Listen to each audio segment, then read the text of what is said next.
Hello, Kingston Clan. Papa K here again. Ready for session 2 of Life and Life's Happiness. Um, Hope you're all well. Just want to recap session 1. We talked about your spirit, the importance of finding and guarding your spirit. We talked about the parent's role in guarding the child's spirit. And this role lasts up until about the child's 18. And we talked about some of the other impacts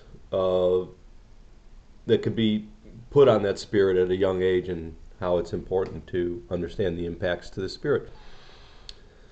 So we're into session 2, and this session talks about what happens when you turn 18. And what happens when you turn 18 is the war shifts. The war shifts from the parent to the child. And that child, now a young adult, starts being confronted with decisions. We start getting confronted with decisions about life. Do we go to college? That was a bigger decision at my time than it was now. Maybe it becomes a bigger decision in this time because of the financial impact to it. But do we go to college? What do we take a job? What job? All kinds of decisions start coming our way. And this really, the time from you're about 18 to 25 for most people, it's really the most crucial decision-making point, one of the most crucial decision-making points in your life, because you're making decisions that have lifelong impact, and you're neither prepared nor understand the consequences of those decisions at that point in time.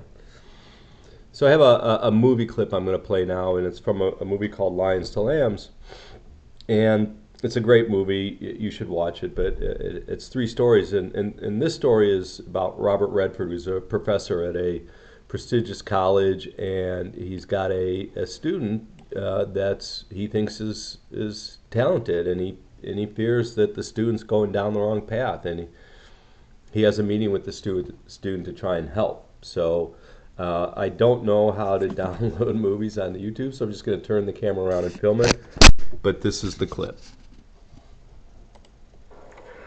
Okay, here's my last bit, so bear with me. The decisions you make now, bud, can't be changed, but with years and years of hard work to redo it. And in those years, you become something different.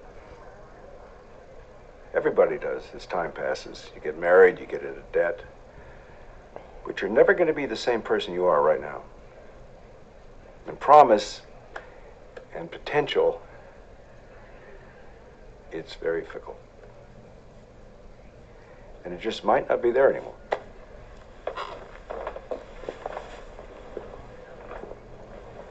But are you assuming I already made a decision? And also that I'll live to regret it? All I'm saying is that you're an adult now. And the tough thing about adulthood is that it starts before you even know it starts. When you're already a dozen decisions into it. But what you need to know, Todd, no lifeguards watching anymore. You're on your own. You're your own man, and the decisions you make now are yours and yours alone from here until the end. I'm sorry, the sign says till 8 and it's way out. So, Lions to Lambs. Adult decisions. So one of the goals of me making these videos is that when you come to those adult decisions, you do know you're making them, right? You don't go a dozen decisions into adult decisions without knowing you're making adult decisions, because the consequences are real. And what he says is, people get married, they have mortgages, they have kids, and that then dictates the path of your life. You now are in that, what I call the social construct, and AKA the American dream, what the advertising agencies want to call it. So you're standing at a crossroads, you're 23 years old, whatever, you're standing at a crossroads, and you're deciding where you want to go with your life. Do I go work at some job that I never thought I would, that I didn't really train for, and see if I can become happy, or do I follow my spirit and go pursue my spirit, and what I think I should become in life, and that's the crossroads that you're at. So I think it's important to understand what I call the social construct, aka the American dream. So the first real mention of the American dream came in 1931 by a historian called Robert Adams. We had just come through the Great Depression. It was a bad time for the country, and he was writing a book, and he wrote about the American dream, and what he talked about was basically the parts of the Constitution: life, liberty, the pursuit of happiness. But it was more also about the ability to, achieve those things regardless of where you came from in life or what the color of your skin was, and that you could do that without fear and freely in this country, right? That was the American dream, your ability to pursue those things and achieve and become who you are without fear of anything bad happening along the way. So that was his concept of the American dream, and this wasn't some earth-shattering book. There isn't statues to Robert Adams. There's no plaques being hung. You really don't hear of the American dream, the term American dream again, until after World War II. So World War II, America went all in. We basically, all of our resources, all of our money, everybody just gave, everything to win the war. We basically, broke the country to win the war. And Franklin Delano Roosevelt, who was the president at the time, knew that he couldn't have these service men and women, these people that served in the military and put their lives on the line, come back to nothing. He knew that it would just be devastating, and the country would be in a long depression if they didn't come back to something and had some hope about the future. And so he passed the GI Bill, and the GI Bill was awesome. It was basically money, resources, jobs for people that served in the military, and so they had something to come back to, and it was a lot of money. And we all know what happens when a lot of money shows up. The sharks show up. It's like blood in the water.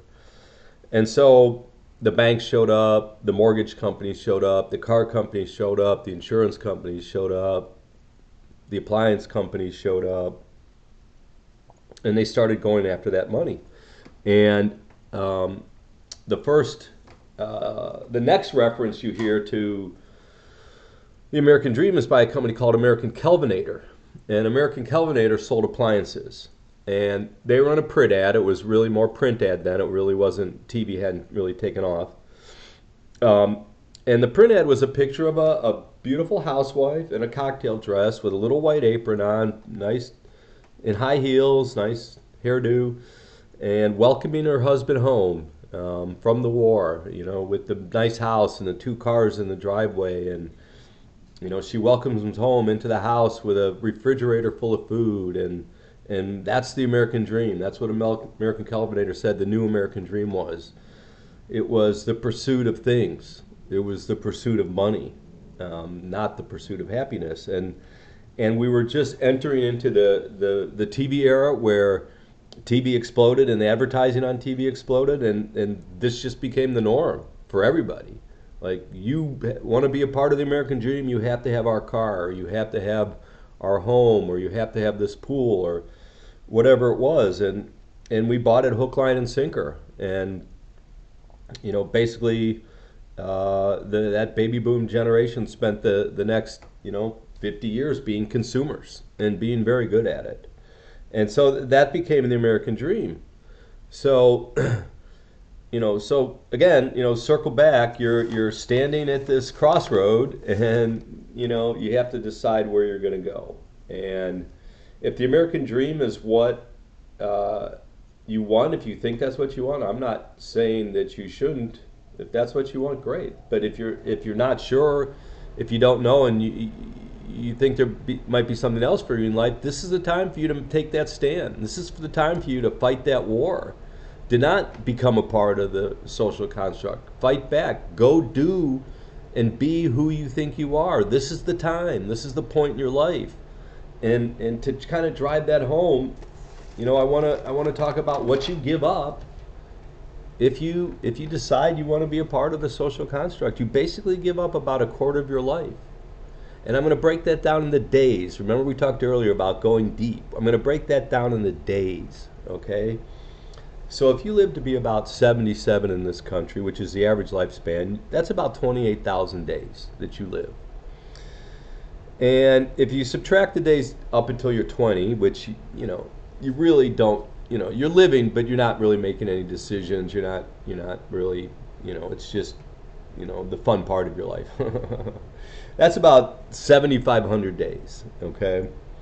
So then if you subtract the amount of days that you sleep and, you know, do all the other things, you know, that you have to do, you know, in life, that's about 6,500 days. And then when you take work, if you work, you know, 8 hours a day, you spend a couple hours prepping to and from, whatever, that's about 10 hours a day, 5 days a week, 4 weeks out of the month, 12 weeks out of the year, or 12 months out of the year, excuse me, for 45 years, that's another 6,500 days. So you end up giving away 6,500 days of your life if you're unhappy during that period of time.